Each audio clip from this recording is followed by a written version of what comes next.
سورۃ الاحزاب کا آغاز ہے۔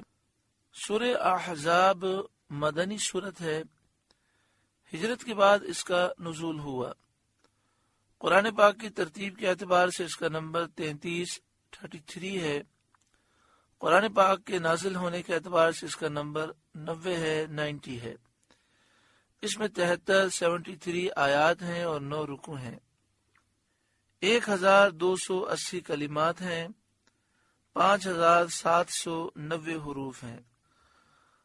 احزاب لشکروں کو کہتے ہیں۔ اس سورہ مبارکہ میں غزوہ احزاب، غزوہ خندق کا ذکر ہے، جس میں کافروں کے کئی لشکر مل کر مدینہ شریف پر حملہ آور ہوئے۔ اس مناسبت سے اس سورہ مبارکہ کا نام سورہ احزاب ہے۔ بسم اللہ الرحمن الرحیم، اللہ کے نام سے شروع جو نہایت مہربان رحم والا۔ یا ایھا النبی، اے نبی، اے غیب کی خبریں بتانے والے، یعنی ہماری طرف سے خبریں دینے والے، ہمارے اسرار کے امین، ہمارے رازوں کے امانت دار، ہمارا خطاب ہمارے پیارے بندوں کو پہنچانے والے۔ اللہ تعالی نے اپنے حبیب صلی اللہ علیہ وسلم کو یا ایھا النبی کے ساتھ خطاب فرمایا، جس کے یہ معنی ہے اے غیب کی خبریں بتانے والے۔ نام پاک کے ساتھ یا محمد ذکر فرما کر خطاب نہ کیا، جیسا کہ دوسرے انبیاء علیہ السلام کو خطاب فرمایا ہے۔ اس سے مقصود آپ کی تکریم اور آپ کا احترام اور آپ کی فضیلت کا ظاہر کرنا ہے۔ یا ایھا النبی اتق اللہ، اے غیب کی خبریں بتانے والے نبی، اللہ کا یوں ہی خوف رکھنا۔ اتق اللہ، اللہ کا یوں ہی خوف رکھنا۔ ولا تطع الکافرین والمنافقین، اور کافروں اور منافقوں کی نہ سننا۔ اس آیت کریمہ کا شان نزول یہ ہے، ابو سفیان بن حرب اور اکرمہ بن ابی جہل اور ابو الاعور سلمی جنگ احد کے بعد مدینہ طیبہ میں آئے اور منافقین کے سردار عبداللہ بن ابی بن سلول کے یہاں مقیم ہوئے۔ سید عالم صلی اللہ علیہ وآلہ وسلم سے گفتگو کے لیے انہوں نے امان حاصل کی۔ نبی اکرم صلی اللہ علیہ وآلہ وسلم نے انہیں امان دی تو انہوں نے یہ کہا کہ آپ لات، عزا، منات وغیرہ بتوں کو جنہیں مشرکین اپنا معبود سمجھتے ہیں کچھ نہ فرمائیے، اور یہ فرما دیجئے کہ ان کی شفاعت ان کے پجاریوں کے لیے ہے، اور ہم لوگ آپ کو اور آپ کے رب کو کچھ نہ کہیں گے۔ انہوں نے کہا کہ آپ بتوں کو کچھ نہ کہیں اور یہ کہہ دیں کہ بت کے جو پجاری ہیں وہ بتوں کی شفاعت پائیں گے، تو ہم آپ کو بھی کچھ نہیں کہیں گے، آپ کے رب کو بھی کچھ نہ کہیں گے۔ سید عالم صلی اللہ علیہ وآلہ وسلم کو ان کی یہ گفتگو بہت ناگوار ہوئی اور مسلمانوں نے ان کے قتل کا ارادہ کیا۔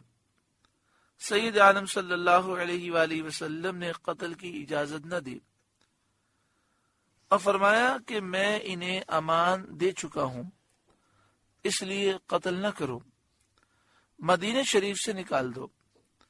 چنانچہ حضرت عمر رضی اللہ تعالی عنہ نے نکال دیا۔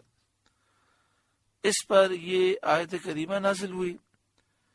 اس میں خطاب تو سید عالم صلی اللہ علیہ وآلہ وسلم کے ساتھ ہے، اور مقصود ہے آپ کی امت سے فرمانا کہ جب نبی کریم صلی اللہ علیہ وآلہ وسلم نے امان دی تو تم اس کے پابند رہو اور اللہ سے ڈرتے رہو، اور نقد عہد کا ارادہ نہ کرو، عہد توڑنے کا ارادہ نہ کرو، اور کفار و منافقین کی خلاف شرع بات نہ مانو۔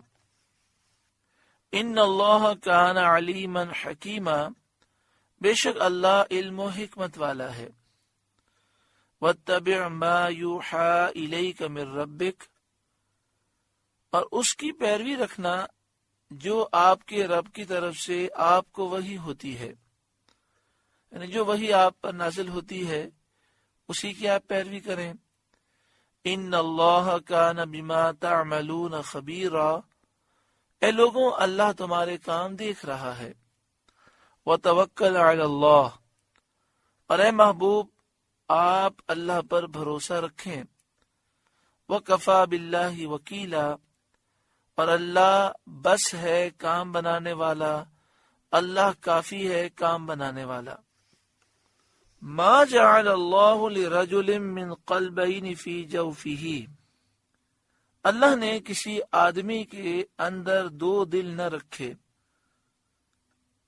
اس آیت کریمہ کی ایک تفسیر یہ ہے کہ اللہ تعالیٰ نے جب دو دل پیدا نہ کیے، دل ایک ہی ہے، تو اس میں یا تو اللہ اور اس کے رسول کی محبت ہوگی، یا دنیا اور دنیا داروں کی محبت ہوگی، یا اس دل میں اللہ اور اس کے رسول کی محبت اور اللہ کا خوف ہوگا، یا دنیا داروں کا خوف ہوگا۔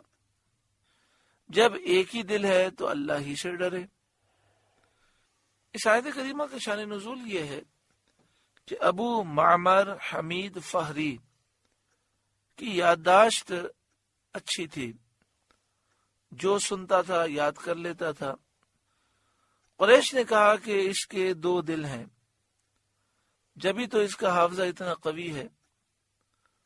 وہ خود بھی کہتا تھا کہ اس کے دو دل ہیں اور ہر ایک میں حضرت سید عالم صلی اللہ علیہ وسلم سے زیادہ دانش اور عقل ہے، نعوذ باللہ من ذالک۔